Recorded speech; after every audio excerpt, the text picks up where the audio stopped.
Which vegetable has 100 plus phytonutrients, 20 kinds of vitamins and minerals, has inulin, which is a prebiotic fiber, which is good for our gut health, and is a source of 5 grams of protein in 1 cup? Guess.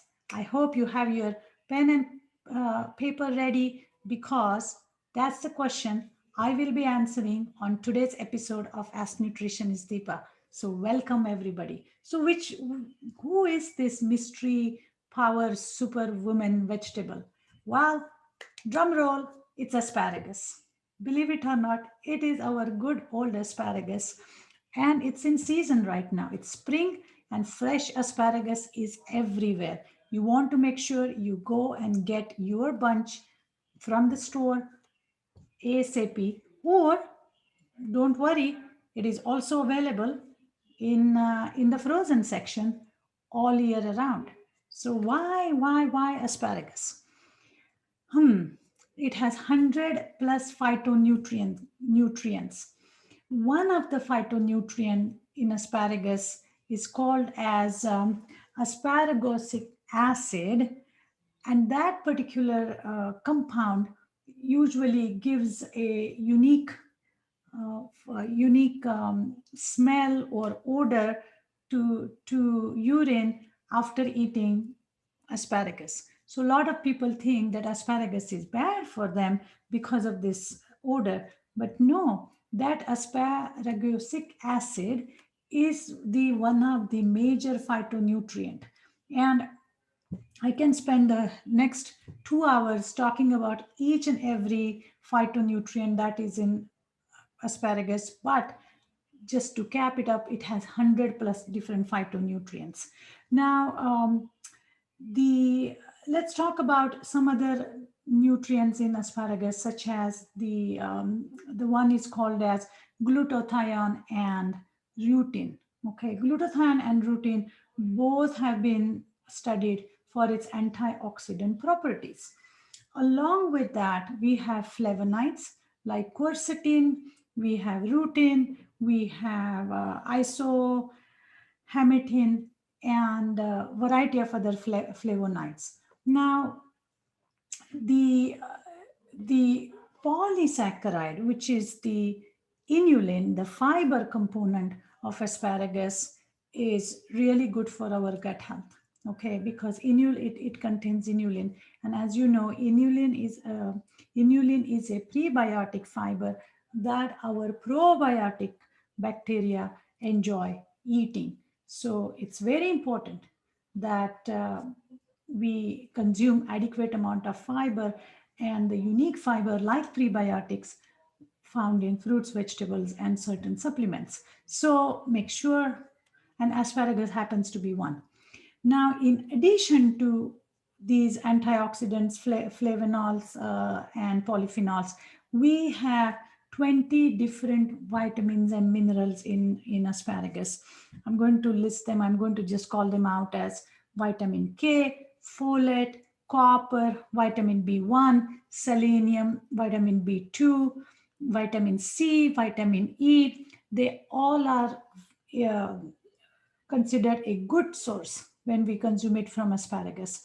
And then there are 12 additional vitamins and minerals, such as fiber, phosphorus, vitamin B3, potassium, choline, vitamin A, zinc, iron, protein, B6, pantothenic acid, which is B5, and two additional nutrients like magnesium, calcium, and again, fiber also gets added into this list of 12 additional nutrients, because we have fiber and then we have prebiotic fiber, because fiber, there are a variety of fiber, and that's the beauty of eating different kind of vegetables, is each one has different type of fiber.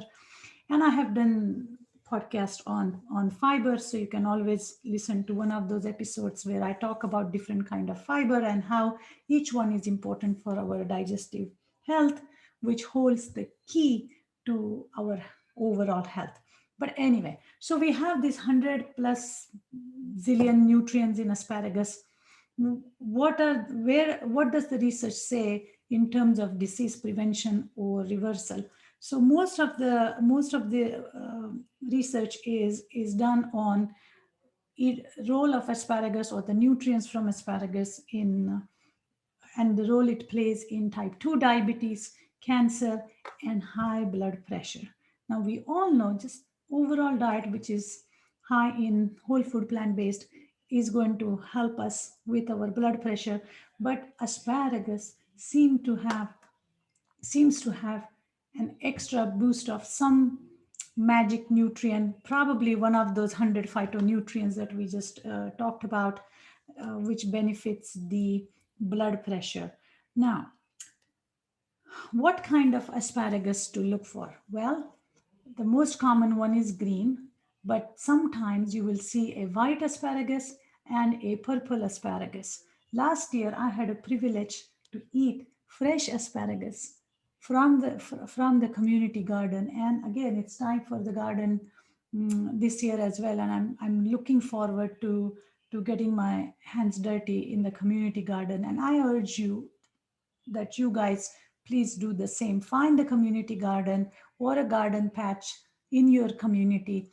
Get connected with the soil. You end up meeting nice people there, and and then you can. It's a nice friendship or a support group that you form when you are involved in initiatives like this. So I'm digressing here, but. So there are these three kinds of asparagus: white, green, and purple. Each one is full of its own nutrient content, like I just described. The purple one is going to have one extra benefit, which is it's going to have anthocyanins, just similar to blueberries. So it's going to be have the ability to reduce the oxidative stress, and also helps with anti-aging properties. So we have this asparagus. What kind you should buy, right? So you can buy frozen one or you can buy fresh one. Many times you buy a frozen one which just has the tips, and once in a while you will find which has the tips and the stalk, and the fresh one of course come with the tip attached to the stalk, I guess, the whole. And right now in springtime, if it is fresh, the stalk is also going to be very tender. So you look for a stalk which is thin and nice, and the tips are closed. If they are blooming, that means the asparagus is little old. So you're going to look for a nice thick unbroken stalk. Usually it is tied together with two blue color, white color rubber bands, I would say. And it's very, sometimes it's painful, because as you are trying to remove the rubber band, that's when it snaps, and you end up sometimes breaking the asparagus tips. So be careful when you are taking the rubber band off of the asparagus bundle. Anyway, so you can use a vegetable peeler to gently peel the bottom part of the tough part of the stalk, and you can use the peels in your stalk that you are making. Or if the stalk is really tough, then you can just remove the tips or cut the tips, and just leave the cut like 2 inches from the bottom, and use all those stalks in boiling while you are making or boiling your vegetable stock or any stock, or just throw it in the soup or something and let it boil, because it still has very robust flavor of asparagus. Um, what is the best way to cook asparagus? So when it comes to vegetables, we have to be careful in terms of we are not killing all the nutrients. You don't want to peel them, wash them, remove the seeds, all kinds of stuff, because the peels and the seeds and the veins, those are the parts which has most nutrients in it. In asparagus case, we don't have to peel it, we don't have to remove too much, except the little tough stalk at the bottom. But when it comes to cooking vegetables, there are three principal rules that you want to work on, which is you want to minimize the heat exposure. Okay, which means you don't want to expose something to extremely high heat. Secondly, minimize the cooking duration. You don't want to cook any vegetable, and particularly asparagus, which is so tender, until it's all mushy and it's looking pale green, and you have just killed it basically. And the third is minimize the food surface that comes in contact with the cooking liquid. So here what I mean is that you don't want to have stalks of asparagus in 1 gallon of water where you are going to throw the water away. You want to have small quantity of liquid, just enough for the vegetable to absorb that water, so we are not losing anything. So the way I cook my vegetables is in a nice stainless steel skillet. I have the 5 7, I would say, tablespoons of stock or water. And when it starts to boiling, I add my vegetables, and I put the lid on, but not completely. I allow some of the vapor to escape, because that helps maintain the color of the vegetables. Okay, you should never completely close the lid. Otherwise, the steams gets all trapped in, and then the vegetable loses its color. And then I allow it to steam for 5 minutes on medium high. And that really gives me the just lightly steamed sweet, maintains the sweetness of the vegetable without really killing it, and you can really uh, taste the flavor of any vegetable. If you over season it, if you cover it with gravies and sauces and oil and this and that, you are not tasting the real flavor of the vegetable. So be careful when you are cooking asparagus or any other vegetable. But anyway, so if you happen to get extremely tender asparagus, use it raw, throw it in your salad. If you have GI issues, of course, you don't want to eat a lot of raw stuff. Uh, and in that case, you can lightly steam it, like I said, and then you can add it to salads, you can add it to soup, you can add it in your sandwiches or a wrap, you can mix it with any kind of grain. You can even put it on your avocado toast in the morning. I mean, who is looking at us when we eat breakfast? I eat all kinds of crazy breakfast food in the morning. So uh, personally, my most favorite is to combine asparagus with sun-dried tomatoes and mushroom. I just feel that trilogy gives me the best flavor, and of course, adding some crushed garlic.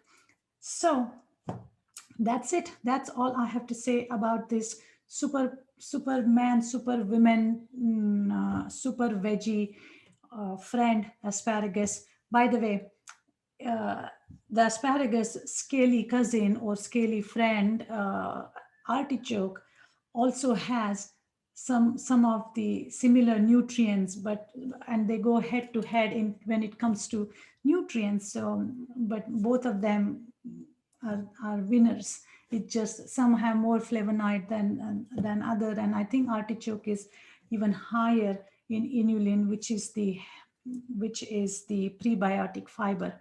Nonetheless, I hope you will go out and get asparagus, and you will start growing your asparagus, and I hope you will enjoy it. As I said, it has 100 types of phytonutrients, 20 vitamins and minerals, and oh my God, I forgot to mention the protein. It has 1 cup of asparagus has 4.59 grams of protein. That's very close to 1 tablespoon of peanut butter.